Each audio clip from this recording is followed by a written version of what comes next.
Bienvenue dans La Boucle est bouclée, le podcast d'INRAE.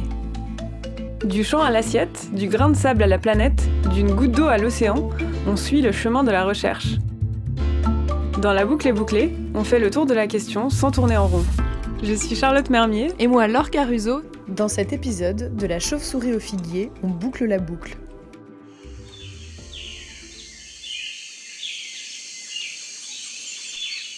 Vous pourriez, vous, passer des heures dans la forêt tropicale? Humidité 98%. Température 38 degrés.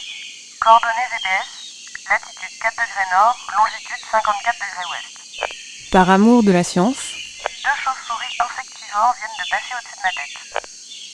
c'est une des missions des équipes de recherche scientifique qui étudient les chauves-souris, dont Michael Henry, chercheur à INRAE et aventurier de la forêt tropicale. Sur les chauves-souris, j'en ai jamais marre. Et vous allez voir pourquoi. Déjà, il y a 1400 espèces différentes. C'est beaucoup. On les trouve presque partout dans le monde et elles sont particulièrement diversifiées en zone tropicale. Chaque espèce a ses particularités. Certaines mangent des insectes, d'autres de la viande, d'autres du poisson, d'autres encore des fruits ou du nectar. Et il y en a même certaines qui sont intolérantes au lactose. Bon non, ça c'est pas vrai. En revanche, quelques-unes se nourrissent de sang frais. Mais elles ne prélèvent que de petites quantités de sang et ne tuent pas les animaux qu'elles attaquent. Si les chercheurs, dont Michael Henry, se passionnent autant pour les chauves-souris, c'est parce qu'elles sont le fruit de véritables prouesses de l'évolution. Parmi leurs exploits les plus notables, le vol. Ce sont quand même les seuls mammifères qui peuvent véritablement voler. Là, vous pensez peut-être aux écureuils volants, vous savez ceux qui portent une combi de base jump. Mais non, eux en fait, ils font que planer. Les chauves-souris, elles, peuvent s'élever dans les airs, et là encore, chaque espèce a sa particularité. Selon les habitats qu'elles utilisent, soit les milieux ouverts, soit les milieux forestiers de sous-bois, soit la canopée, elles vont développer une morphologie également adaptée à leur mode de chasse. Les chauves-souris qui vont chasser en milieu ouvert, qui vont avoir besoin de voler rapidement sur des distances assez longues, ces chauves-souris vont avoir des ailes plutôt étroites et effilées.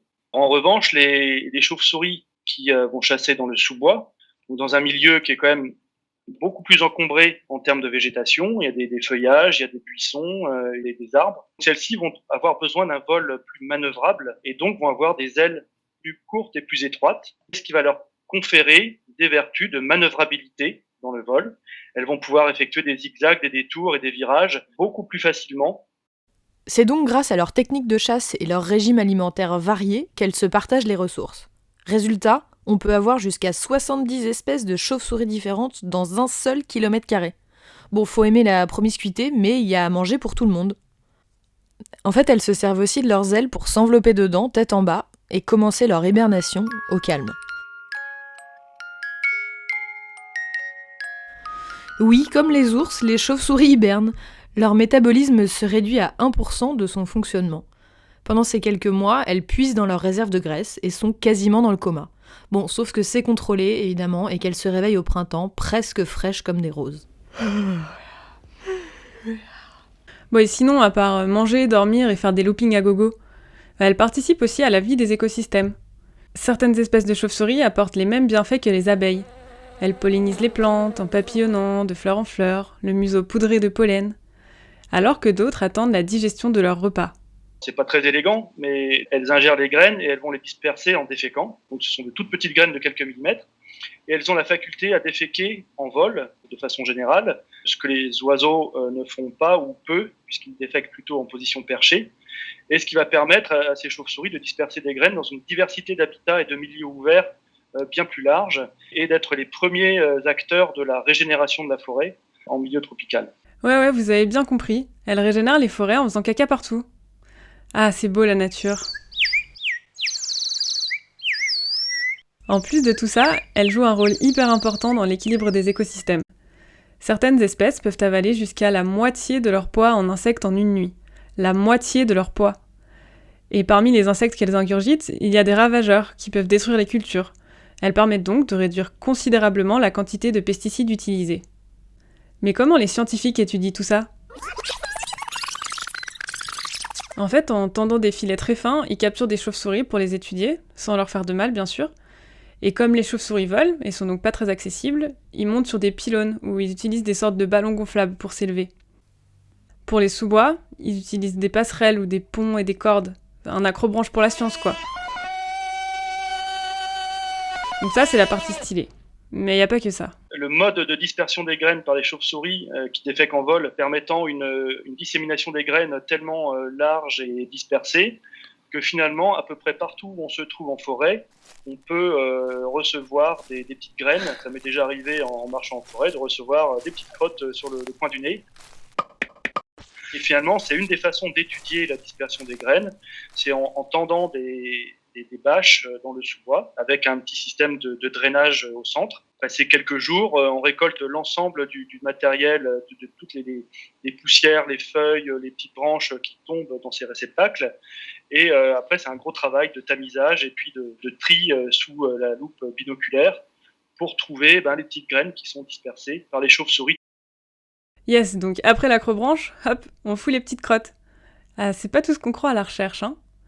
Et c'est grâce à ces chercheuses et chercheurs passionnés qu'on en sait autant sur les chauves-souris. Mais tout le monde ne les voit pas d'un si bon œil. Elles ont longtemps été considérées comme mystérieuses, et elles sont parfois d'ailleurs associées au diable et chassées par croyances et superstitions. Certaines colonies ont même été totalement éradiquées par les humains. Elles sont privées de leur refuge par l'urbanisation et la déforestation. En construisant nos maisons, nous détruisons les leurs. Et en plus de ça, la raréfaction des insectes les empêche de manger à leur faim. Résultat, l'Union internationale pour la conservation de la nature estime que 15% des espèces de chauves-souris sont menacées. Mais si elles disparaissent, qui va régénérer les forêts ? Qui va dévorer les insectes ravageurs ? Vous vous en doutez, c'est donc important de les protéger, d'une part parce qu'elles sont utiles à la forêt, aux écosystèmes et donc aux êtres humains, mais pas seulement. C'est juste un maillon de ce qu'a produit l'évolution. Et donc, il faut conserver cet héritage. Mais il faut conserver les espèces pour ce qu'elles sont et également pour ce qu'elles peuvent devenir dans le futur comme producteurs de services écosystémiques. Certaines espèces de plantes ou d'animaux, pour l'instant, si elles ne semblent pas permettre d'apporter à l'être humain un service écosystémique particulier, en revanche, dans le futur, selon l'évolution de la planète en général, elles pourraient s'avérer très utiles, peut-être en médecine, peut-être en agriculture. En préservant la nature, on se préserve nous-mêmes, tout est lié, et la boucle est bouclée. Les scientifiques ne sont pas les seuls à s'intéresser à ces mammifères volants. Des associations participent à leur protection en organisant notamment la Nuit des chauves-souris, où vous apprendrez par exemple le comportement à adopter si vous en croisez dans votre grenier. Il y a aussi un programme de sciences participatives qui permet aux citoyens aguerris de les localiser et de les répertorier sur le sol français. Les chauves-souris ont attisé votre curiosité ? On vous a mis quelques liens en description et vous trouverez plus d'infos sur le site web d'INRAE, inrae.fr. Ok, vraiment pas bouger. Elles sont privées de leur refuge par